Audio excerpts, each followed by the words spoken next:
Bien, comenzamos el día de hoy. Buenos días, estudiantes, ¿verdad? Hoy, la clase de hoy, nosotros vamos a continuar trabajando nuestro programa, ¿verdad? De la clase. Ya hasta ahora hemos abordado, ¿sí? Se ha abordado el tema del diagnóstico diferencial, lo cual nos ha permitido identificar, ¿verdad? En qué posición subjetiva, en qué estructura clínica, ¿verdad? Está ubicado la posición subjetiva del paciente.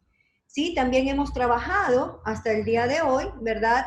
La conformación familiar, ¿verdad? Y la importancia de trabajar con la lógica construida por el paciente sobre su estructura y su dinámica familiar, que da cuenta de una u otra manera o nos invita, ¿verdad?, a trabajar con esta novela familiar hilada subjetivamente por este paciente. Hoy, el día de hoy, el objetivo de la clase, ¿verdad?, y para lo cual se ha invitado a un especialista en el tema, es identificar los objetivos, los aspectos que nos van a permitir ubicar la manifestación subjetiva, el malestar subjetivo en el niño y sus manifestaciones sintomáticas en el ámbito educativo. El invitado especialista es el psicólogo clínico Pedro Domenech, es especialista en el diagnóstico y la intervención clínica con niños y adolescentes, ¿verdad? Quien nos va a impartir una cátedra dirigida al síntoma del niño en relación al diagnóstico y un niño, ¿verdad? El síntoma del niño en el ámbito educativo, ¿sí? Vamos a trabajar con él una cátedra, nos va a invitar también a realizar un taller en el cual vamos a poder identificar aquellos aspectos, ¿verdad?, que van a dar en lo posible cuenta de cómo se va hilando este síntoma en el niño y que es manifestado en el ámbito educativo. Entonces, hoy, por favor, les voy a pedir, sí, para esto usted debe haber leído los textos enviados con anticipación y el caso que nos ha compartido el especialista para poder trabajar el taller. Es un caso bastante interesante, ¿verdad? Que hilado con aquellos textos que hemos leído durante el semestre, ¿verdad? La parte del semestre, el primer parcial, más las clases dadas, vamos a tener bastantes elementos para poder trabajar el taller y finalmente Pedro nos dará una retroalimentación, ¿verdad? Una retroalimentación en torno a aquellos aspectos, ¿verdad? Entonces, los dejo con Pedro, ¿sí? El especialista. Pedro, ¿cómo está? Buenos días. Buenos días, chicos. Buenos días, Tatiana. Muchas gracias por compartir con nosotros, por darnos un poquito de su tiempo. Sé que usted tiene un tiempo un poquito ajustado por sus trabajos, ¿verdad? Pero le agradezco mucho el estar aquí en esta clase. Para nosotros, su experiencia, ¿verdad? Y su conocimiento realmente es muy importante. Le agradecemos y le damos la bienvenida. Gracias, Tatiana, igual también por la invitación a este espacio de compartir de nuevo con los chicos. Algunos los conozco, algunos los ubico, otros no tanto. Pero es agradable estar en un espacio, en este caso virtual, para compartir de nuevo entre todos. Y voy a proceder a compartir las diapositivas. Bueno, como dijo Tatiana, vamos a trabajar un poquito el síntoma en el niño, un tema bastante interesante. Nos hace mucha pregunta en el contexto educativo. A veces no es visto de la mejor manera el síntoma en el niño en el ámbito educativo, en un ambiente de regulación, un ambiente de control, por así decirlo. Este síntoma del niño a veces es problemático para más de uno y a veces no tanto para el niño. Y el síntoma que es problemático para el niño a veces queda como en la sombra, un poco eludido a la mirada de la institución, un poco eludido a la mirada de los padres. Pero bueno, espero poder compartir un poco la experiencia de este caso y el trabajo teórico realizado alrededor del mismo. Entonces, en este pequeño caso, antes de trabajarlo como tal, que lo van a hacer posteriormente, vamos a tocar algunos puntos teóricos necesarios para poder mirar el caso, analizar el caso y a partir de eso tomar ciertas elucidaciones respecto del síntoma infantil. Como les decía, la clase tiene una intención de ubicar este síntoma infantil y poder destacar las representaciones familiares que vamos a observar en el caso. Lo primero que vamos a tocar es la novela familiar. ¿Qué imaginarios o fantasías podemos tener a veces respecto de nuestras propias familias? Es decir, a lo largo del desarrollo infantil, adolescente próximo, adulto, la mirada que se tiene sobre la familia va cambiando, va evolucionando, y la representación que se tiene acerca de los padres no es la misma. En la primera infancia, el niño tiene a los padres en un pedestal, o sea, son los padres que tienen todas las respuestas, son los padres que saben, a quien uno consulta, que entienden cómo funciona el mundo y son quienes lo explican. También son los padres que proveen, son los padres que dan cariño, que dan afecto, que también reprenden de momentos, pero que en su mayoría son vistos del lado bueno, si uno le quiere poner ahí entre comillas. Entonces esta imagen que tiene el niño de los padres, por así decirlo, en el pedestal, es el primer momento. Conforme el sujeto, el individuo va creciendo, esta imagen de los padres va cambiando, va decayendo esta autoridad y los padres ya no tienen todas las respuestas, ya no se ven tan imponentes como antes, de pronto se comienzan a notar algunas fallas, algunas cosas que disgustan, y el niño va cambiando esta imagen que tiene acerca de sus padres o de sus familiares cercanos, y comienza a fantasear, comienza a buscar a esos padres que tenía antes en sus fantasías. Ojalá mis padres fueran de tal forma, ojalá mis padres fueran otros padres, comienza a comparar a los padres con los papás de los amigos, si la mamá de mi amigo hace esto, la mamá de mi amigo hace lo de acá. Y en este fantaseo comienza a armarse él su propia dinámica familiar por fuera de lo que antes era, y comienza a armarse también dentro de los mismos referentes familiares del hogar su propia novela.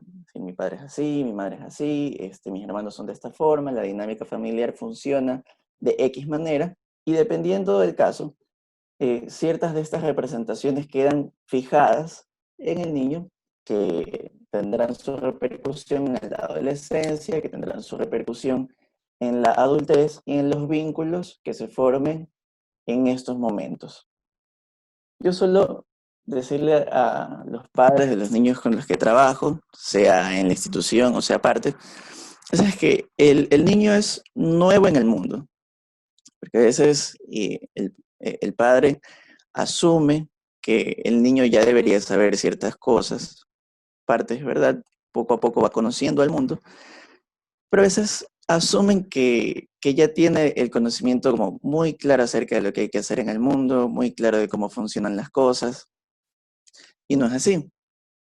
El niño todavía está averiguando algunos de los aspectos de la vida y cómo funcionan. Entonces, cuando se topa con algo que no entiende, cuando se topa con aquello nuevo, justamente, y no tiene a la mano una explicación por parte de un otro, viene el lugar de la fantasía de nuevo. Es decir, el niño comienza a hacerse sus propios sentidos respecto de cómo funciona el mundo, respecto de cómo es visto por los otros, y a partir de eso manejará sus vínculos afectivos o las relaciones que tenga con sus personas cercanas. Dentro de este manejo, con sus contextos varios, se topará con situaciones en las que ya las fantasías de pronto, las respuestas a veces no alcanzan.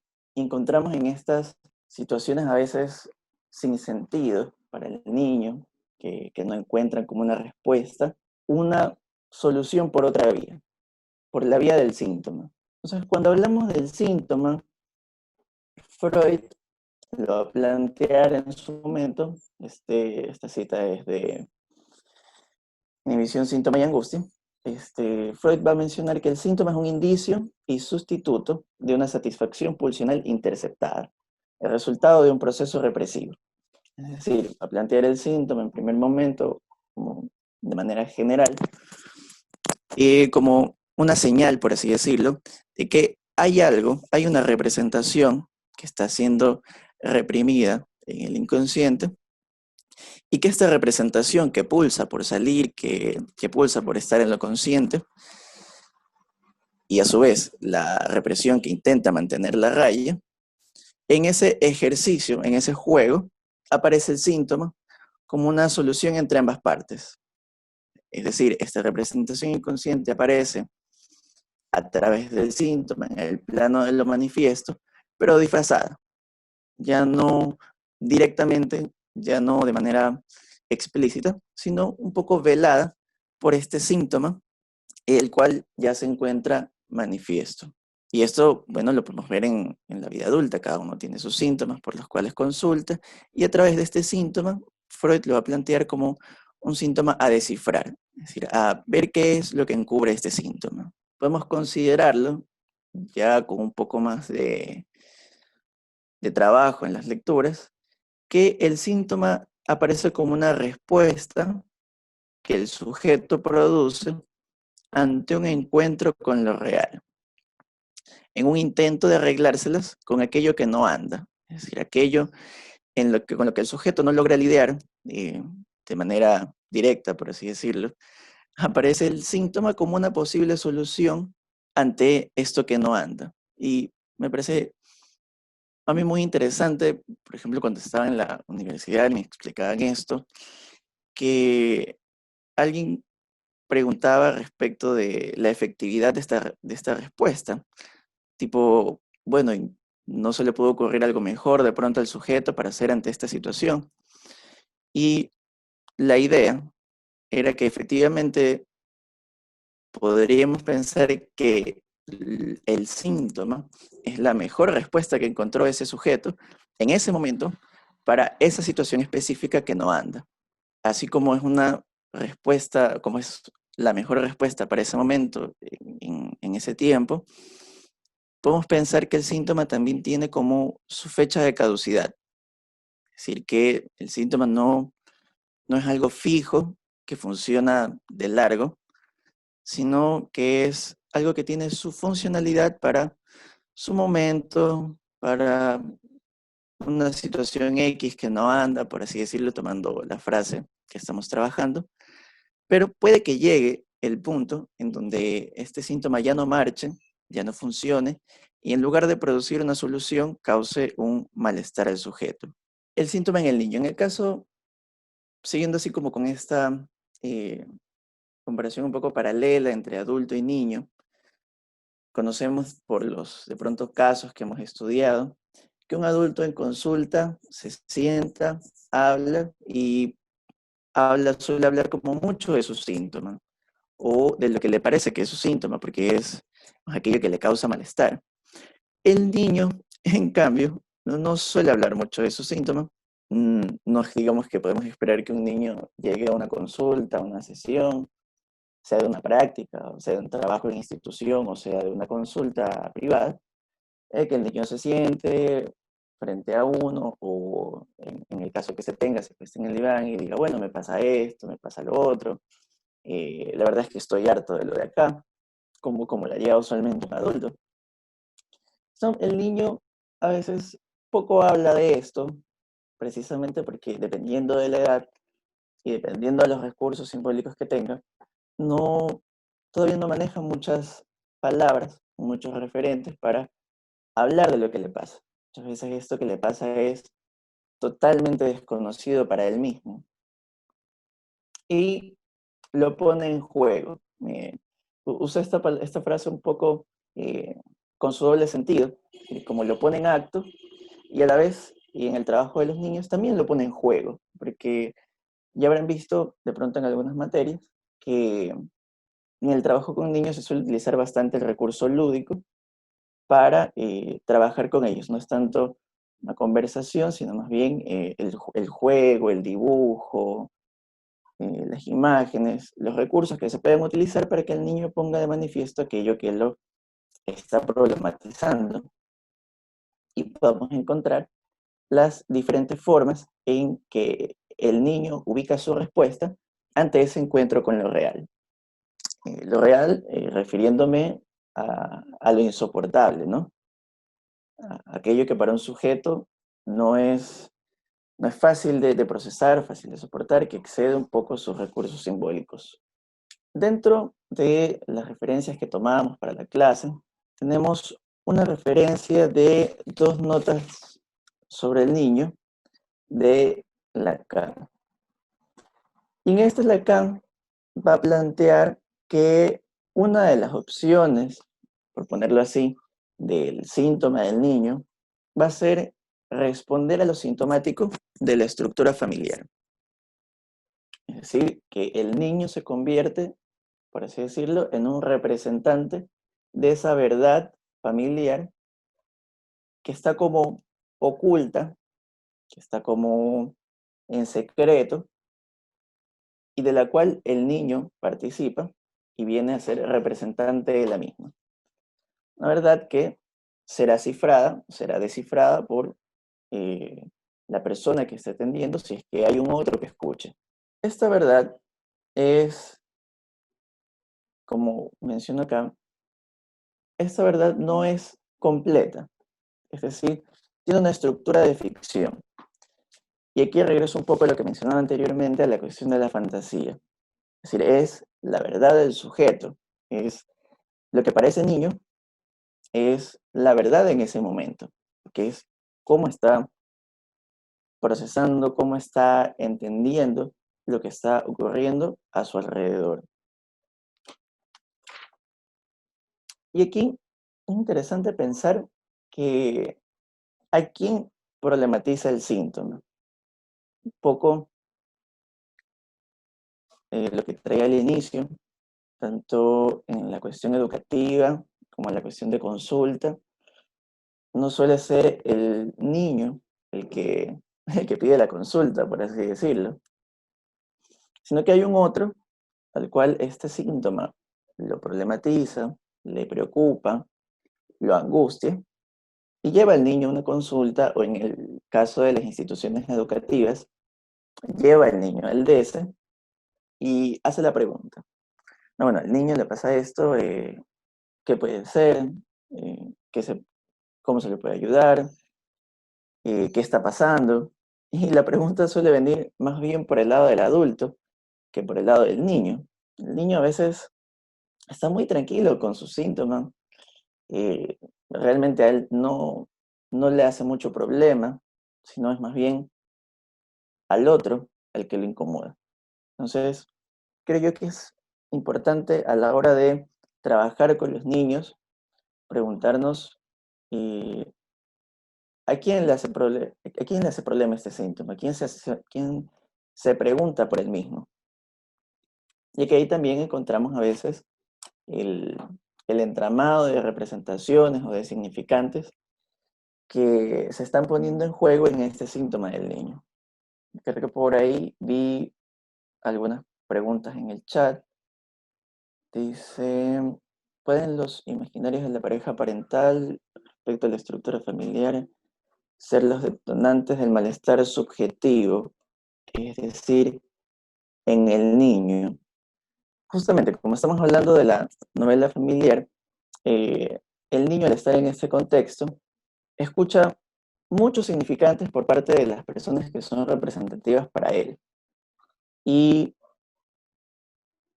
dependerá del niño qué significantes tome de aquello que escucha del otro o de los otros en mayúscula. Estos enunciados a veces pueden marcar fijaciones, a veces pueden marcar momentos en el niño que posteriormente evolucionarán en un síntoma. Ya lo veremos en el caso tal cual que enunciados de pronto son los que marcan a un niño o de pronto no es tanto a veces lo que se dice, sino a veces también lo que no se dice. Entonces tenemos aquí un entramado muy contingente respecto del trabajo con niños, de qué puede ser lo que le está pasando, cuál puede ser el significante que afectó, cuál es el referente de pronto con el cual el niño se encuentra problematizado. Respecto no solamente de la estructura familiar, porque en ocasiones esta estructura, esta novela familiar, este síntoma del niño viene a repetirse también en el ámbito educativo. Entonces, la figura de la docente o del docente en ocasiones reactiva estos síntomas que solo se mostraban en casa, dentro del contexto educativo. O incluso podemos pensar que la problemática familiar no se muestra en el hogar, es decir, el síntoma del niño no se muestra en el hogar, sino más bien se muestra en la institución, en la unidad educativa, donde se reactiva a través de los vínculos que puede establecer con sus compañeros, a través de los vínculos que puede establecer con los docentes. Y ahí a veces aparece la pregunta de los padres, ¿no? Pero mi hijo no es así en casa. ¿Por qué acá en la escuela sucede esto?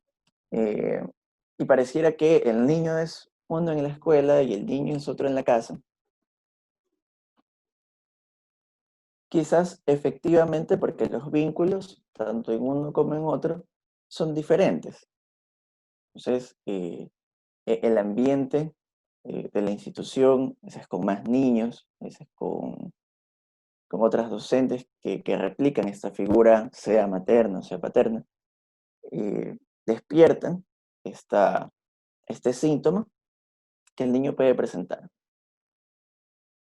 Entonces, la problemática familiar no despunta de entrada, sino cuando alguna situación reactiva por decir así, la marca, el momento traumático, y el niño produce un síntoma. Hoy podemos recordar que tenemos los dos momentos del trauma. eh, el trauma efectivamente se, se efectúa como tal a posterior, es decir, no directamente en la experiencia de la marca, en la experiencia traumática, sino luego cuando una experiencia diferente, pero asociada al mismo momento, la reactiva. Entonces, veremos que el trabajo con niños, tanto en instituciones como en la consulta, va a depender mucho de la lectura que hagamos de el síntoma del niño. Va a depender mucho de los recursos que pongamos en práctica al momento de trabajar con él. No solamente recursos teóricos, sino también recursos lúdicos. Hay que ser bastante creativo a veces para trabajar con niños y bueno, eso es algo que uno le escucha mucho en la universidad, pero al momento de trabajar con niños tal cual es todavía mucho más cierto. A veces estirarse el suelo con ellos, es buscar un juguete, un dibujo con el cual puedan hacer conexión, es a veces hacer juegos que para ellos pueden ser muy entretenidos, pero de pronto uno como adulto le pueden parecer ya extraños, pueden parecer ya incómodos incluso. Entonces es como eh, dejarse cautivar un poco también por la creatividad del niño, por la imaginación del niño, y a partir de ahí entrar en sus entramados significantes para poder hacer una lectura de, bueno, qué es lo que le está haciendo de pronto molestia al niño, que puede no necesariamente ser aquello por lo que los padres consultan o aquello por lo que los padres preguntan o aquello por lo que la institución pregunta. Vamos a ver ahora, en, en el caso que vamos a revisar, esos detalles que de pronto no son tan evidentes para la institución, para los padres, pero que en nuestro caso, en nuestra lectura como psicólogos, podemos hacer de diferente. Podemos observar de pronto aquello que está velado para los demás discursos, sea el institucional o sea el familiar.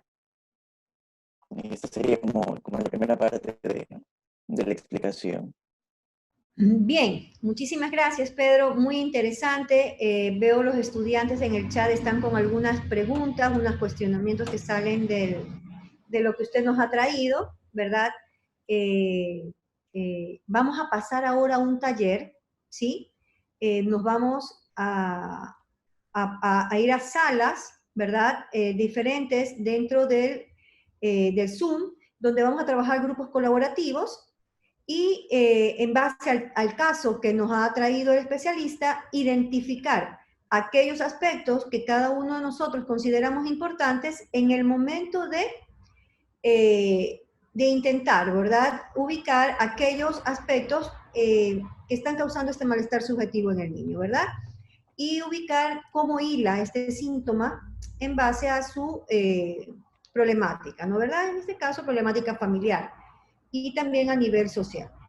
Bien, entonces en pocos minutos cada uno de nosotros vamos a ser dirigidos, ¿sí? De forma automática a nuestras salas, donde va a haber un delegado que nos va a dirigir para poder trabajar. Para esto vamos a utilizar una herramienta Jamboard, ¿sí? Que nos va a permitir conectarnos en línea todos y poder tener estos aspectos hilados en línea. Entonces, por favor, les voy a pedir, tenga su caso a mano, ¿sí? También está abierto el chat para que usted pueda hacer preguntas. El especialista va a estar conectado también en línea, ¿sí? Y va a poder leer todo esto, aquello que nosotros estamos interesados en sacar, ¿no? ¿Verdad? En despejar. Bien, ¿estamos listos entonces para trabajar el taller? Por favor.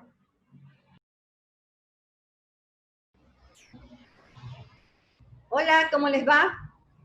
¿Ya estamos acá? Hola, Miss. ¿Cómo Sí, están? Miss. Qué gusto verlos. ¿Cómo les fue? Muy Muy bien, bien, súper muy bien. interesante esta manera de trabajar.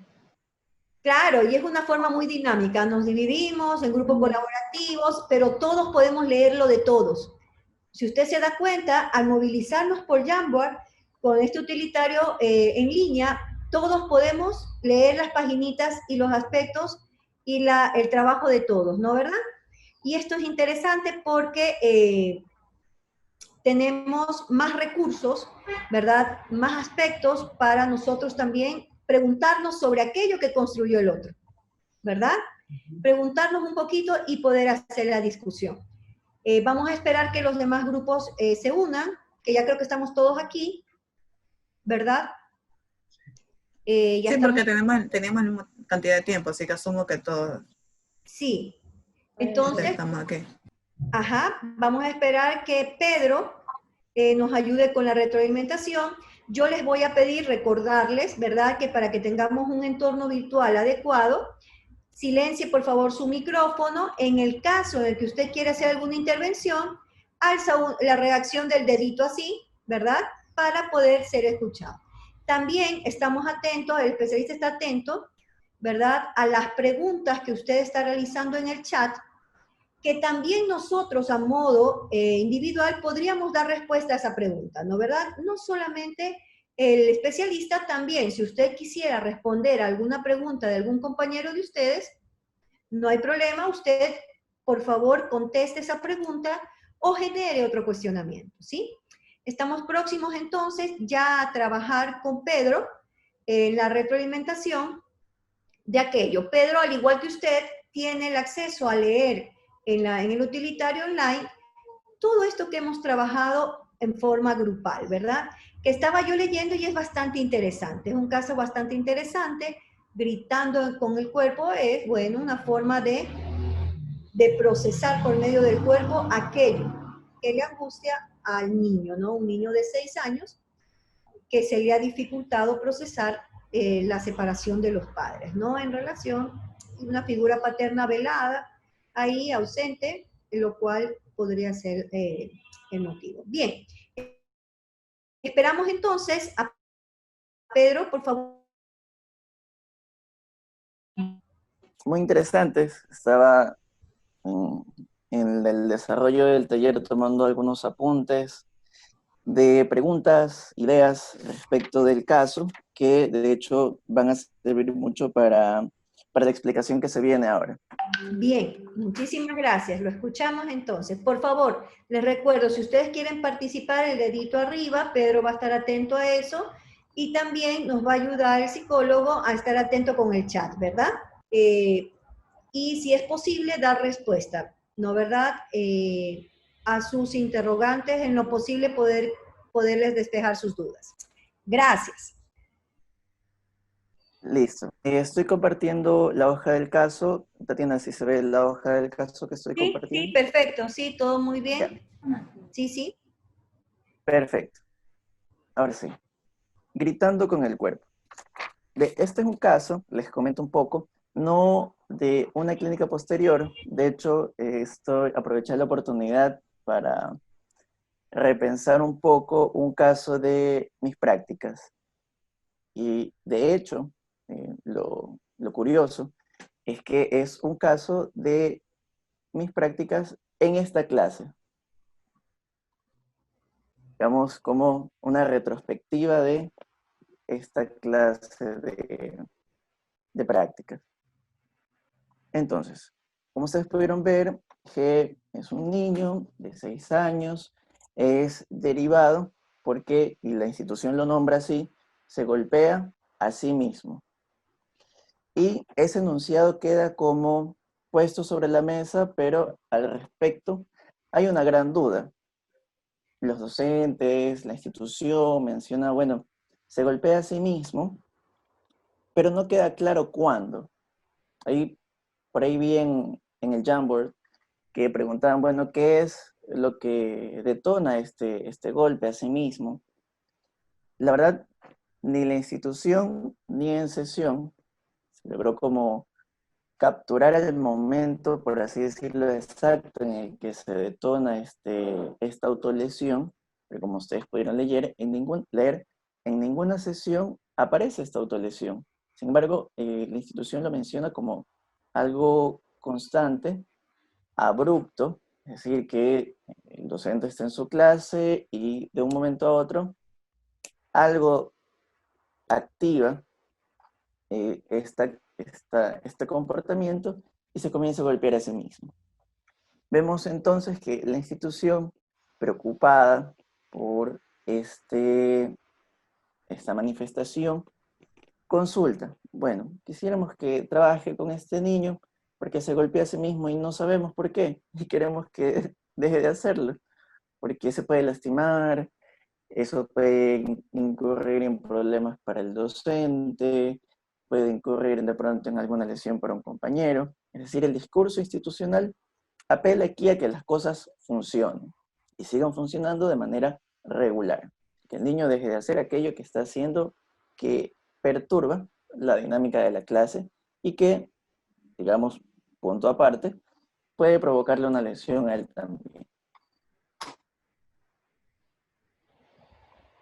Bueno, se ofreció el espacio de trabajo. Él no quería hablar, no quería conversar acerca de lo que le pasaba. De hecho, era como muy cerrado al asunto. Y en ese momento se nos planteaba la cuestión, bueno, a los practicantes, de darle opciones al niño. De que no tanto como decirle, bueno, vamos a hacer esto, sino hacer una oferta. Entonces, yo llevé algunas cosas, juguetes, plastilina, colores, papel, y lo puse sobre la mesa como oferta. Nada le llamó la atención en un primer momento. De hecho, él toma la plastilina por una asociación de colores, al parecer una de sus plastilinas era su color favorito, él lo asocia con mis lentes, que son también azules, lo asocia con sus lentes, que son también azules, trato de hacer como un vínculo ahí, no, mira, ambos tenemos lentes azules, ¿no? A ambos nos gusta este color. Como para establecer una cierta afinidad. No soy, dejar de ser un extraño que viene aquí a sentarse a preguntar cosas, sino alguien que tiene alguna semejanza, algún par con el cual tal vez, quizás, hablar. Entonces el niño se encanta por las plastilinas, comienza a jugar con ellas, y como ustedes pueden leer, se comienza a notar que el juego era como muy brusco. Comienza la plastilina la amasaba muy fuerte, no tomaba como pedazos de plastilina, es que cogía, digamos, han visto los tarritos Play-Doh, que son como de este tamaño, cogía toda la bola de plastilina, la juntaba con otro color, y eso es relativamente difícil de amasar y de mezclar, pero él se veía el esfuerzo en aplastar la plastilina, en deshacerla, descomponerla, volverla a hacer una compacta. Era todo un proceso. En un punto él se le pone sobre el rostro, hace este señor cara y comienza con las historias.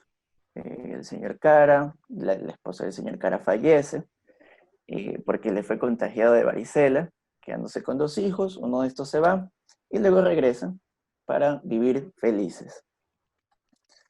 En este punto, quiero resaltar algo que traían también en el Jamboard, era la cuestión de la varicela. Ya luego releyéndolo, me parece muy interesante que ver cómo el niño, a través de los significantes que tiene, tramita cuestiones que son un poco de pronto adelantadas, como la cuestión de la muerte.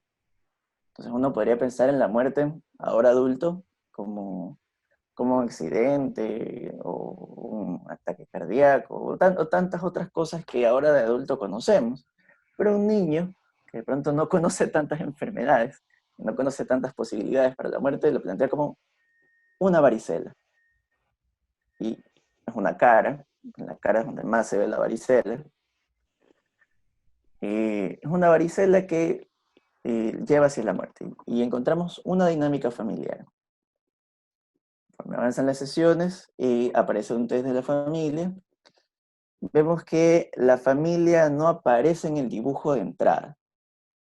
Es decir, aparece la casa, aparece la casita del perro, la hamaca. Se da a entender que hay alguien ahí, que alguien vive ahí porque hay una hamaca y una casa de un perro. Pero ¿quién? No se sabe todavía. ¿Dónde están? Tampoco. Al preguntar, están fuera, dibuja la camioneta en la que regresan, pero tampoco los dibuja de entrada en la camioneta. Me atreví un poco en ese momento a preguntar, bueno, ¿y estarán en la camioneta o los que están en la camioneta son otras personas que están regresando? En ese momento, sí, efectivamente, era la familia que regresaba en esta camioneta.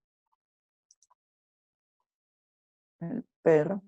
Y volvemos a las historias con plastilina. Lo que a mí me encanta de este caso es que él tuvo una fascinación, realmente no le gustaba dibujar o escribir, sino es que tenía una fascinación por la plastilina y hacer como cuentos de plastilina. Se sentaba y pronto llamaba a mí, interpelaba que le preste atención y comenzaba a contarme una historia. Y esta es la historia, un poquito, bueno, aquí tenemos de nuevo el asunto de la varicela, de nuevo el asunto de la muerte, y trata de poner esa muerte como en mi responsabilidad, como tú fuiste quien la mató. Pero un poco también en el juego me hago el desentendido, ¿cómo puede haber sido yo si yo me estoy enterando recién también? Entonces como se queda pensando, bueno, es verdad, te estoy contando la historia, no pudiste haber sido tú. Continúo. En otra sesión volvemos a las historias con plastilina. Ya estaba yo como en una serie, y habían episodios de las historias de plastilina.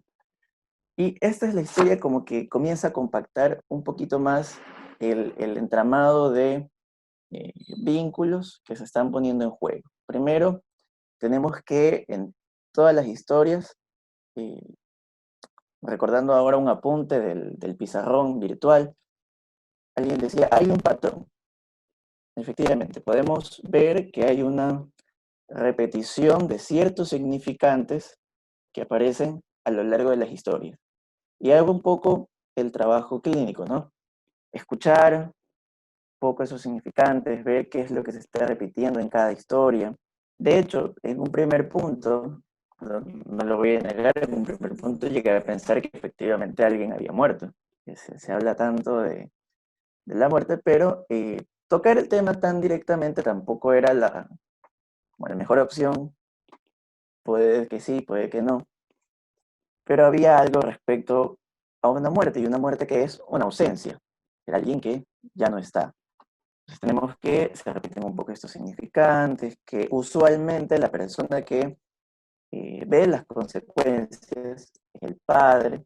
Nos cuenta que hay una familia que como que se separa, se deshace. Y en esta historia del recogedor de manzanas, hay algo interesante porque aquí se vuelve más explícito. El padre fallece, la madre oculta que el padre fallece para tranquilizar a los niños, pero el padre regresa un poco a aclarar la situación y decir, como fantasma, los quiere mucho y como tratar de dar un poco de sentido a lo que está pasando. La madre también acepta lo que está ocurriendo y decide llevarlos a donde está el padre recogedor de manzanas. Respecto, ya en este punto, las historias de plastilina habían tocado algo importante, como les decía, comienzan a condensar algo de lo que él quiere decir, que no se sienta y lo dice tal cual, ¿sabe qué? Lo que me pasa es esto, sino bordea un poco la situación con estas historias hasta en donde lo condensa un poquito más. Aquí decidió hacer un cambio, ya no con historias de plastilina, porque a pesar de que hacía las historias, igual seguía manipulando la plastilina de manera muy brusca. Seguía al final de la historia, seguía cogiendo los muñequitos y los hacía una sola masa y la hacía como demasiado dura. O sea, un poco se intentó hacer un cambio, poner un poco más el cuerpo en juego, literal, y salir al patio, lanzar una pelota de tenis entre los dos y seguir conversando. E intentar conversar. Se pudo hablar acerca de la dinámica familiar, comienza a mencionar que vive con los abuelos, que es con quienes pasa mayormente, y que él pasa ciertos días con la mamá, donde no tiene una habitación tal cual, al parecer era como una pseudo habitación para él, pero que no era enteramente de él. Él solía decir, allí no están mis cosas, esa no es mi habitación. Preguntando, bueno, arriesgándome un poco también, que la verdad parte del trabajo clínico también es hacer un cierto cálculo, una cierta apuesta también por qué intervención hacer, qué preguntar, por dónde ir, que a veces puede funcionar, a veces no, y a partir de eso ir reformulando el trabajo que se está haciendo a partir de los mismos tropiezos. Algo interesante que siempre me queda como de la práctica es que cuando hay un punto de impasse, de algo que no funciona, preguntarse acerca de este impasse, ¿no? ¿Qué es lo que no está funcionando? De pronto hay algo del psicólogo que está en juego, que impide escuchar los significantes, de pronto, eh, la intervención fue por otro lado, cuestiones así. O sea, no tanto ver estos tropiezos como fallos de los cuales reprochar, sino también cuestionarlos un poco, ver qué hay ahí y qué se puede hacer al respecto de eso. Continúo. Entonces, hablando ya de la dinámica familiar, bueno, se habló de la mamá, se habló de los abuelitos, se habló de la hermana, y así como que no quiere la cosa. Pregunto un poco, bueno, no nos falta aquí alguien de quien hablar. Yo un poco pensando efectivamente si se trataba de una cuestión literal de muerte o si era una cuestión simbólica, si la muerte era como una representación de algo. Entonces alude al papá que efectivamente no vive con él y no sabe mucho al respecto, tampoco tiene idea de por qué no vive con él, es decir, sabe dónde están sus familiares, sus abuelos, su mamá, su hermana, su papá, no sabe por qué están distribuidos de esa forma. Pregunto si le han dicho al respecto, dice que no sabe. Me atrevo también un poco a preguntarle ahí, como arriesgando, si él puede suponer algo al respecto, pensando que y como sujetos, ante lo desconocido solemos hacer suposiciones. Si uno ya de adulto hace suposiciones cuando algo no sabe qué está pasando respecto de muchos aspectos de la vida. El niño me ha puesto también por preguntarle si ha podido hacer una suposición. Me comenta que no, y, y quizás se separaron, lo menciona con un tono triste, y me detiene. Como ya no me molestes. Ahí lo vi un poco como exaltado, parecía como movilizado, como ya. Y él que era bastante robusto, tenía fuerza para hablar y para moverse. Es decir, no, ya no me molestes. Se decide dejarlo ahí, seguimos conversando, se cambia el tema. Y en estas conversaciones, y acerca del padre, de pensar que se pudieran separar, de pronto si la mamá le habrá dicho algo, no se llega, digamos, como una respuesta, como decir, esto está pasando, pero estas pequeñas enunciaciones, estas pequeñas historias que van evolucionando hasta decirlo, como quizás se separaron, comienzan a bajar un poco la intensidad del movimiento del cuerpo. Ya la pelota incluso la lanzaba muy fuerte, ya no la lanzaba tan fuerte, era un juego un poco más suave y calculado, estaba un poco más presto a hablar. No se vieron sus movimientos bruscos de nuevo en la institución y la relación con sus compañeros mejoraba. Pero es interesante, también me lo preguntaban acá, que él en ningún momento de las sesiones se autolesiona. No toma, que sí tenía sus movimientos bruscos, por ahí utilizaban la palabra grotescos, no sé si eso sea como la palabra apropiada para describirlos, sino más bien bruscos. Estos movimientos bruscos no llegaba al punto de golpearse. Entonces, esa incógnita quedó ahí, pronto, qué era lo que detonaba esos golpes, pero se puede pensar, tampoco podemos asegurarlo, y que tenía que ver con esta situación. De pronto algo que hiciera referencia a la familia, a los padres, y como relación interesante porque como la escuela toca bastantes temas de ciencias naturales, ciencias sociales, matemáticas, literatura,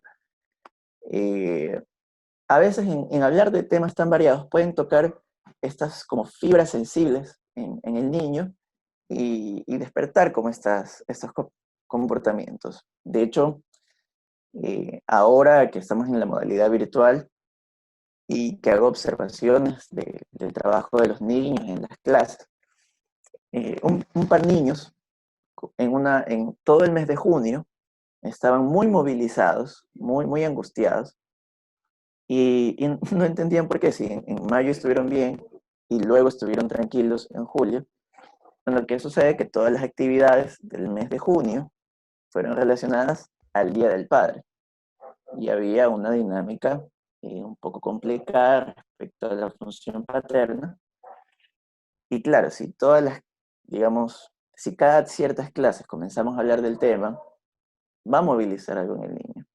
No, ahora que estamos hablando de las fiestas julianas, el niño no se ve tan movilizado, no se encuentra confrontado con aquello que de pronto está causando problemas. Y por acá estoy viendo otros apuntes que hice. mencionaban, bueno, ¿qué hubiese pasado si el niño no manifestaba un síntoma?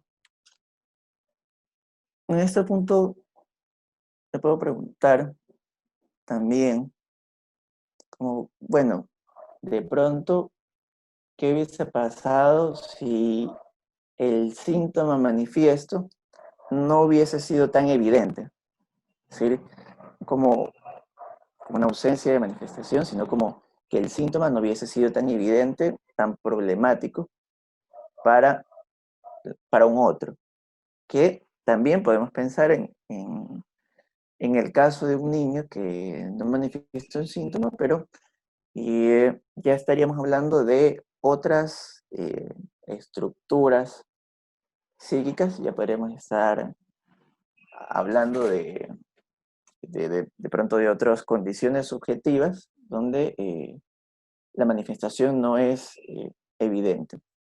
Igual, en un niño, cuando hablamos de diagnósticos, hay que ser bastante cuidadoso, bastante fino al leer el síntoma, al leer la estructura del niño, puesto que es un sujeto todavía en formación, es una subjetividad que todavía se está estructurando. Entonces, eh, se tiene mucho cuidado respecto de poner directamente un nombre, sino más bien que puede estar en una tendencia hacia una que otra estructura.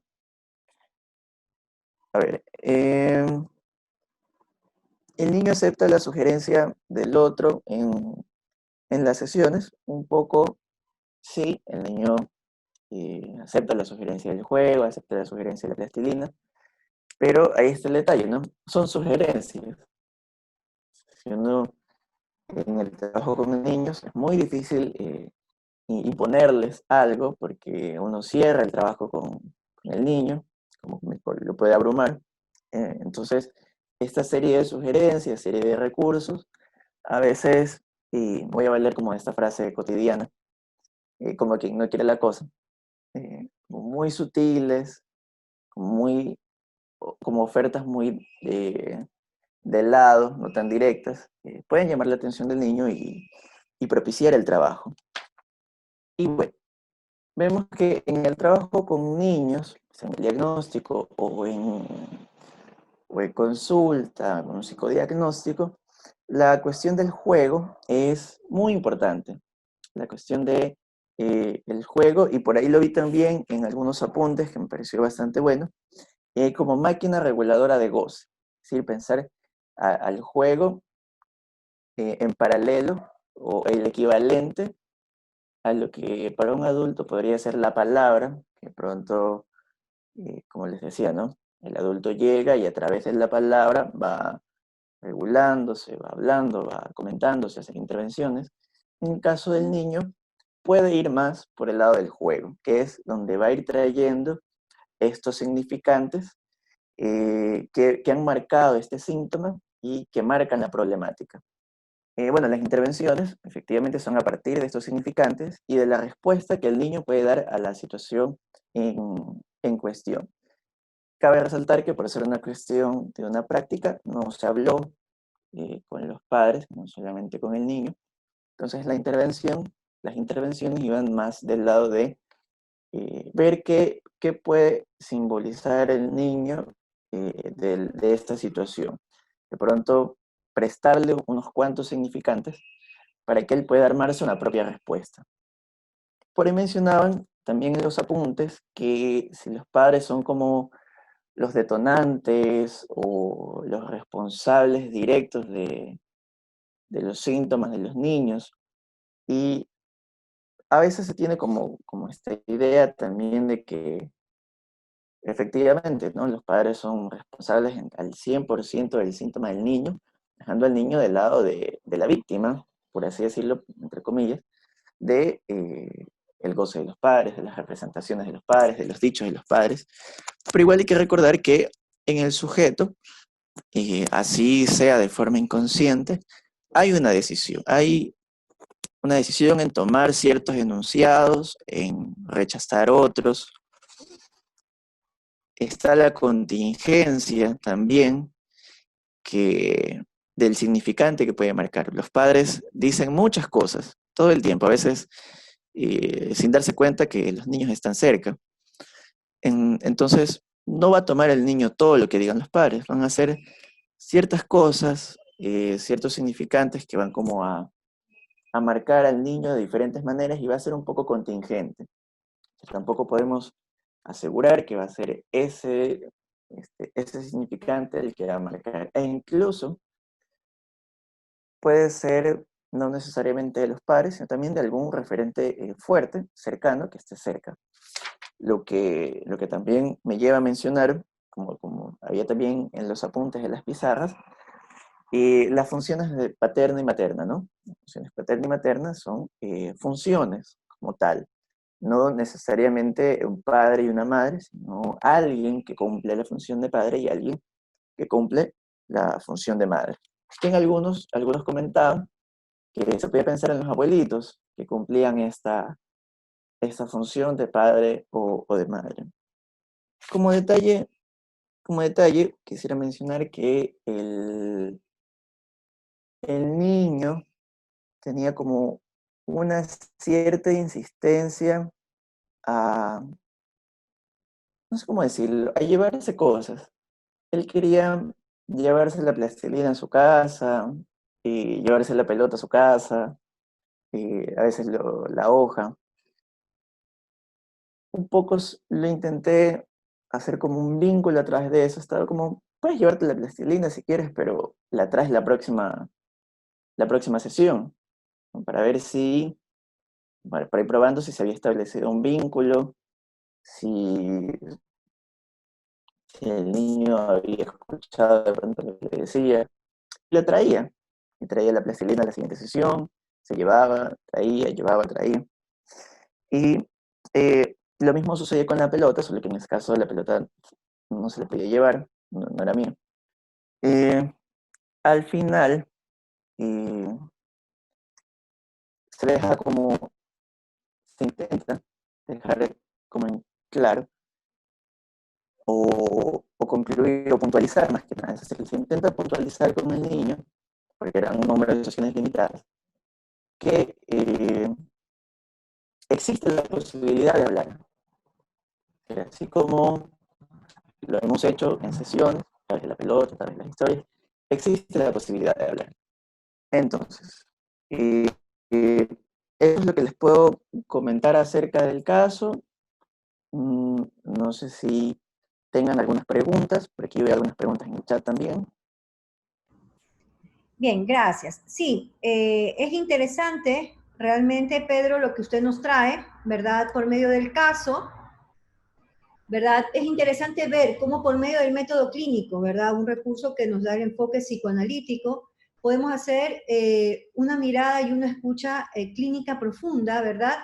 Que nos va a permitir identificar aspectos importantes en la historia del paciente y también del entorno en el que se desenvuelve el niño en forma cotidiana. Es importante lo que usted pudo identificar, que justo en esas épocas, ¿verdad? Se trabajaba en el mes de junio o se realizaban actividades en torno al Día del Padre, ¿eh? Y que tenía a algunos niños movilizados, ¿verdad? Y que también, y todo esto de aquí, ¿no? ¿Verdad? Estos aspectos importantes también son aspectos que detonan manifestaciones sintomáticas en los niños, ¿no? La importancia del método clínico que permite ubicar posibles intervenciones clínicas y recursos como el juego, como la plastilina, estos recursos que usted lleva a la sesión, ¿verdad? Y que permiten a este niño, a este paciente, ¿verdad? Trabajar aquello que le es insoportable, ¿verdad? Esto que desconoce, pero que le es insoportable, que le causa angustia, ¿verdad? Y que, como bien usted lo pone en el título, ¿no? ¿Verdad? Lo procesa el grito en cuerpo, o sea, lo procesa por medio de su cuerpo, una angustia, ¿verdad? Procesada por medio de su cuerpo, pero que al brindarle un espacio de escucha y palabra, ¿verdad? A brindarle significantes, que le permitan saber hacer con aquello que le causa este malestar subjetivo, este niño logra en algo, ¿verdad?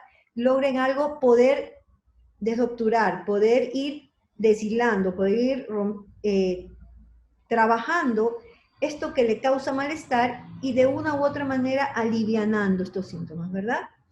El trabajo, bueno, es un extracto, tengo entendido, de un caso, pero si se continúa con este trabajo, y esto es lo fantástico, ¿no, verdad?, de nuestro enfoque, de la clínica, del método clínico, que nos invita a poder identificar por medio del discurso en el paciente, ¿verdad?, estos aspectos tan importantes, ¿no, verdad? Como bien se han visto en las páginas, en los diversos grupos, cómo se han ido encontrando estos aspectos tan importantes que nos dan cuenta de cómo el niño va hilando este síntoma, ¿no? Desde su historia, desde su propia historia, desde su posición subjetiva, y como usted también resalta bastante, es importante ubicar desde en qué posición, en qué estructura clínica está este niño asentado, ¿verdad?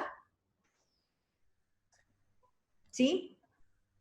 Sí, leí aquí un comentario que me pareció interesante, donde mencionan Daniela Reyes que el niño se golpeara pudiera tener que ver con la percepción de la escuela y que pudo ser un golpe para la institución, pero tal vez no fue así. Es decir, efectivamente, la frase, ¿no?, se golpea a sí mismo, viene dada por la institución, en ningún momento lo logro observar como en sesión, sí se me hacía como la advertencia de que podía suceder en el trabajo, pero viene como un enunciado de la escuela, es decir, él se golpea a sí mismo, no sabemos, de pronto puede haber sido un movimiento brusco, alguna maniobra también fuerte, que pudiera entenderse como un golpe a sí mismo, pero de pronto él, qué sé yo, se estaba rascando la cabeza, pero como se mueve de manera tan brusca, puede haber parecido un golpe. Suposiciones, pero que efectivamente nos recuerdan que este es un enunciado de la institución.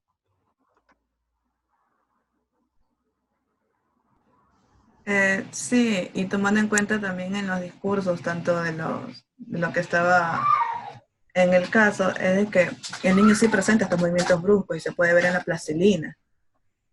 Y aparte que decía en una parte de que los compañeros no lo veían como algo peligroso ni nada de eso, sino que solamente lo tomaban como algo, no algo normal, pero no lo tomaban como una señal de alerta de peligro como la institución lo hacía ver.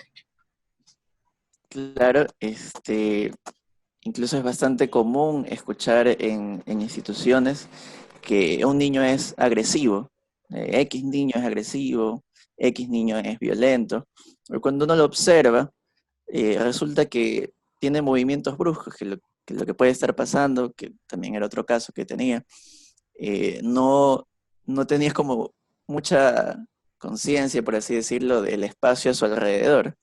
Entonces, en otro caso era un niño que efectivamente se movía muy brusco, movía la mano para un lado, para el otro, pero se olvidaba que tenía como compañeros al lado, entonces no era su intención agredirlos, sino que en su emoción, en su moverse, no estaba como muy presente que habían otras personas alrededor, y era porque efectivamente en su contexto él no pasaba con muchas personas alrededor, estaba muy acostumbrado a tener su espacio, bastante espacio para moverse, y ahora que se vea limitado a compartirlo con otros niños, era como una reestructuración respecto ahora de sus movimientos. Más o menos de la experiencia que tuve con el trabajo en el grupo, me parece muy interesante esta dinámica que un poco presenta en el caso, podría decirse el uso de las plastilinas, cómo estos recursos proyectivos ayudaron bastante a que, como ya se sabe, en este caso, este niño no tenía como que los recursos para poder expresar lo que él sentía en esos momentos. Entonces, más o menos lo estaba explicando ahí, cómo estos recursos ayudan a que por medio de esta plastilina, de cierta forma él pudo armar esta novela familiar que no lo podía decir con las palabras, pero sí de cierta forma lo expresaba con la plastilina. Entonces, de cierta forma, ahí actúan estos mecanismos de defensa. En este caso puede ser la sublimación, la proyección. Inclusive Andrea Terán, que estaba ahí, más adelante como que de cierta forma agregó esta cuestión del desplazamiento, cómo desplazó este síntoma que tiene el niño por medio de estos podría decirse, estos recursos proyectivos. Y lo muy importante que podría ser dentro de la dinámica, como podría decirse en este caso, en este espacio analítico. Entonces, es muy, muy, muy importante lo que se venía trayendo y un poco también reflexionar un poco también las dinámicas que uno tiene que tener, el dinamismo que uno debe tener para poder de cierta forma allanar ese síntoma, como decía Pedro en un principio, porque literalmente no es que en sí el síntoma viene de una manera súper visible, sino que hay que leer entre líneas, como algunos docentes saben decir en las cátedras. Entonces es muy, muy importante esto que se trae en el caso y literalmente cuando vi el nombre del caso hizo un match con lo que decía sobre cómo en este caso grita, el cuerpo grita, pero de cierta forma el niño no lo puede decir. Entonces, estos síntomas que trae este niño, entonces, es una experiencia súper buena que trajo este caso y más que todo la dinámica en la que se trabajó, porque muchas ideas y pudimos de cierta forma unir todo, hacer como que un compendio de todo esto. Entonces, eso es lo que quería compartir. Gracias. Bien, gracias. Gracias, Kevin. Gracias por los aspectos que usted resalta en este momento, son muy importantes. También el recurso de la plastilina también a veces sirve, no, muchas veces sirve como un recurso para que el niño vaya procesando esta angustia propia dentro de una sesión, ¿verdad? Como un recurso. Ahora también como un recurso de construcción también subjetivo, ¿sí? Bien. ¿Alguien desea comentar algo? ¿Alguna pregunta? ¿Sí? Bien, podríamos ir cerrando la clase del día de hoy. Pedro, no sé si usted desea comentar algo, cerrar su intervención, a la cual le agradecemos mucho, la forma didáctica en la cual por medio del caso se iba señalando esos aspectos importantes, usted iba marcando y que de una u otra manera se hace una lectura, ¿no?, clínica de estos aspectos. Cómo desde el caso, cómo desde el curso del paciente se van obteniendo estos aspectos importantes, ¿no? Sí, bueno, para cerrar, valdría mencionar que efectivamente el trabajo con niños depende de una constante invención. Es decir, no solamente, es decir, sí tenemos pautas para el trabajo con niños, pero ya en el momento, sí depende mucho de la invención, de dejarse un poco capturar también por la imaginación del niño, y estar muy atento a estos significantes que de pronto pueden parecer sencillos, pero que comienzan a repetirse a lo largo de las sesiones. Diré yo que el punto importante es el de la escucha. Y si algo me ha mostrado del trabajo con niños, más que nada, es que cuando uno ofrece el espacio, escucha, el niño lo toma. El niño lo toma, sea a veces para hablar, sea a veces para jugar, sea a veces para correr, pero ya la oferta moviliza y abre una posibilidad de intervención. Bien, yo le agradezco mucho, Pedro, por su experiencia, por su didáctica, ¿verdad? Le agradezco mucho por compartir con nosotros este espacio.